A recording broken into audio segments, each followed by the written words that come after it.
Alright, good morning. Dito tayo sa duplex project natin. Si Unit A and si Unit B. Ayan. And mag-start tayo dito sa car garage, no? Itong car garage natin, kasyang-kasya dito ang isang malaking kotse and may space pa, no? Pwedeng pick up, pwedeng SUV.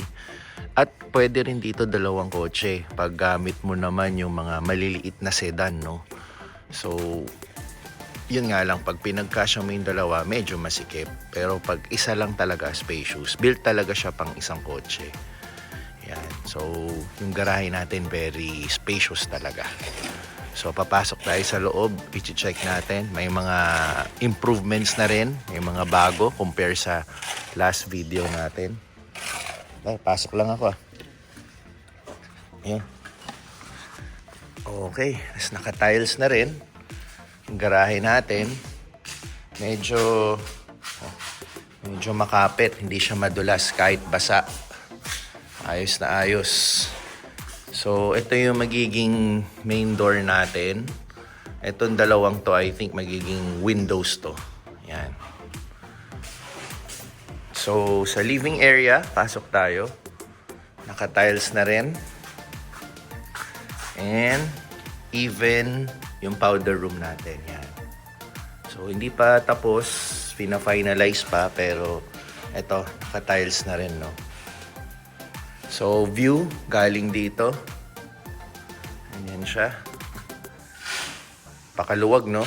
Yung garahe. And then, dito tayo sa open area. Pwede kasi dito yung laundry area mo. May open air. Pwede ka rin dito magsampay. Yan, oh. And then, kitchen. Ganda rin ang countertop niya. Medyo premium. Hindi pala medyo. Premium ang datingan ng ating countertop. Tapos may sink na rin. Naka-tiles na rin. Even yung ilalim. So, technically, naka-tiles na rin lahat yung buong living area, no? Yan.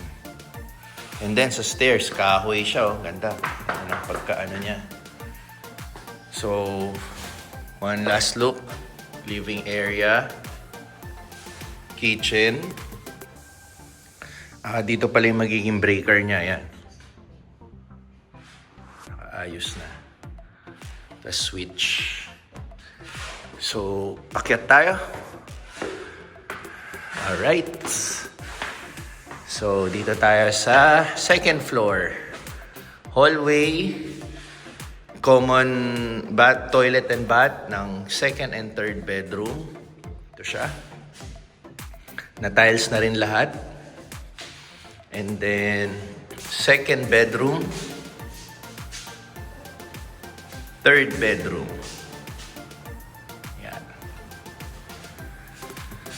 And move tayo dito sa master's bedroom. Yan. Mas magandang ano yan. Pasok tayo. Master's bedroom.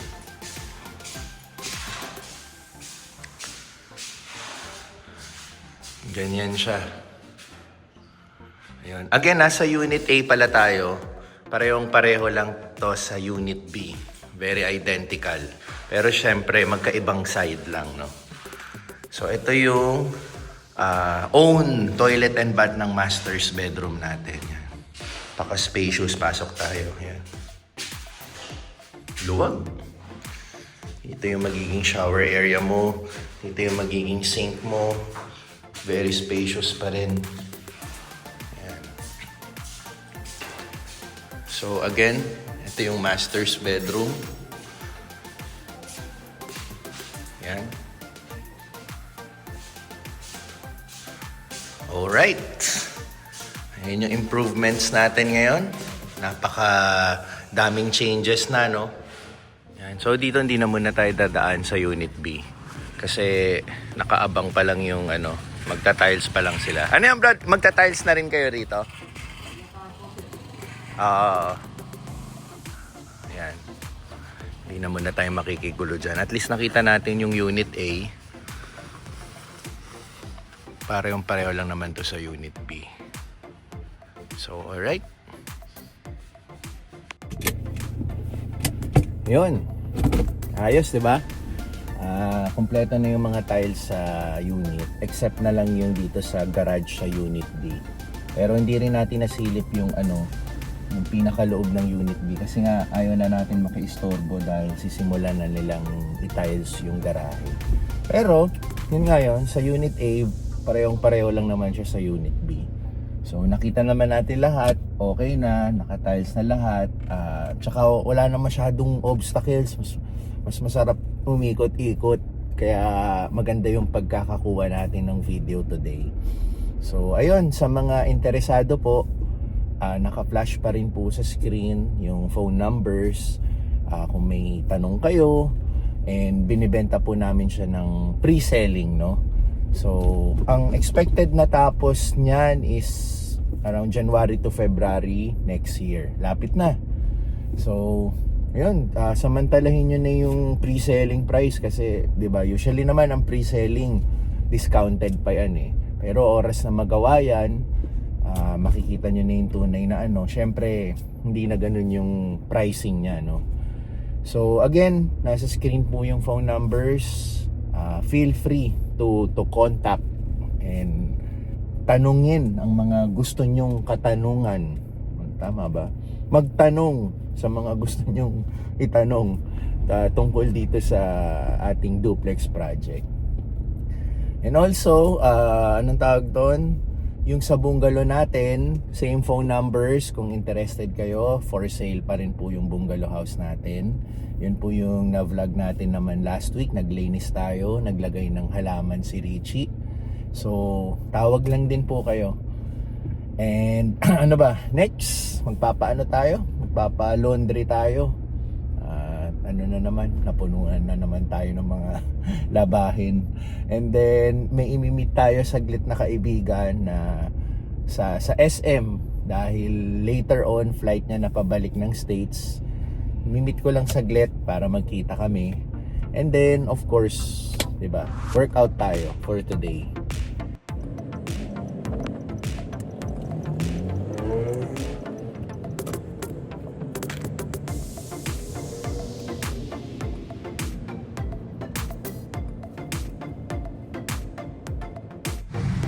Kailangan pala natin bumili muna ng sabon. Ito tayo sa Robinsons.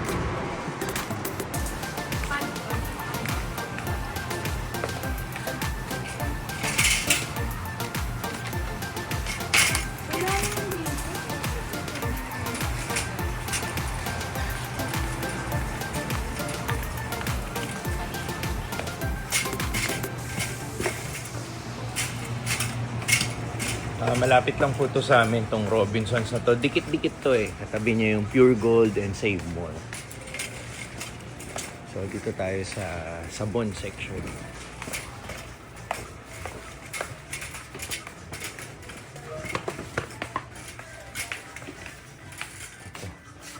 Bumili na rin ako ng 3-in-1 coffee and biscuit. Sinama ko na. Kasi sina ate, binibilan talaga sila natin ng kape at biskuit para meron silang pampagana sa umaga. Sina ate at si Richie.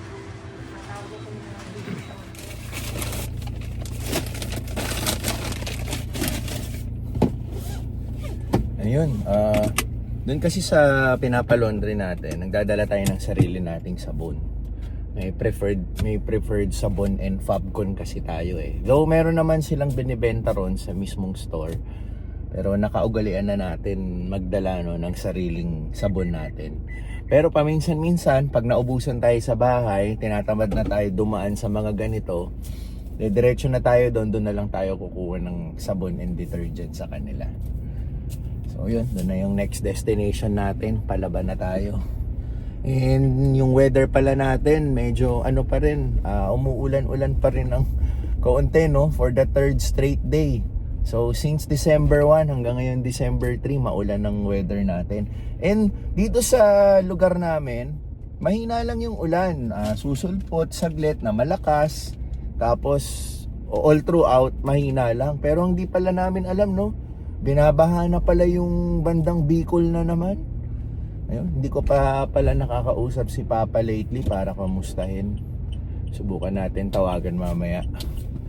So ayun, yung akala nating okay lang dito na umuulan, yung ibang lugar pala sobrang apektado na.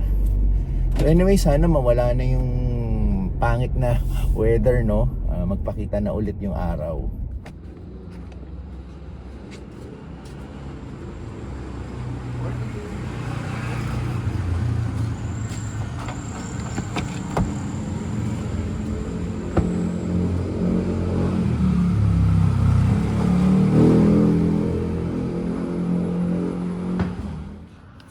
Pagpagin muna natin to.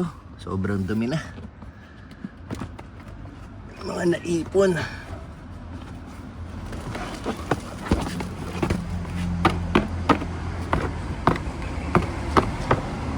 Yan. Oh, may barya pa.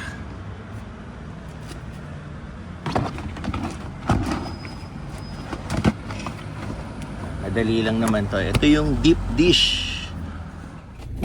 Medyo ano na rin, marumi-rumi na rin yung kotse, pero hindi pa tayo makapagpa-car wash kasi hindi pa maganda yung weather. Baka pag pina-car wash natin sumungit na naman yung panahon, sayang lang.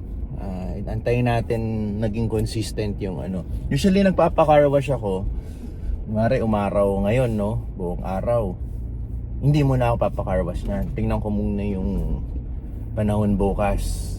Kung maaraw pa rin the whole day, on the third day, papa-car wash na tayo. Para sure. Tapos, everyday, halos everyday naman tayo nanonood ng news. Kaya may idea tayo kung kailan uulan, kung kailan hindi. So, that's the time na nagpapa-car wash tayo. Sayang kasi. Pero, maselan kasi ako. Minsan tinitiis-tiis na lang natin. Nasasanay na rin tayo minsan, no? Nababawasan na yung pagkaselan natin.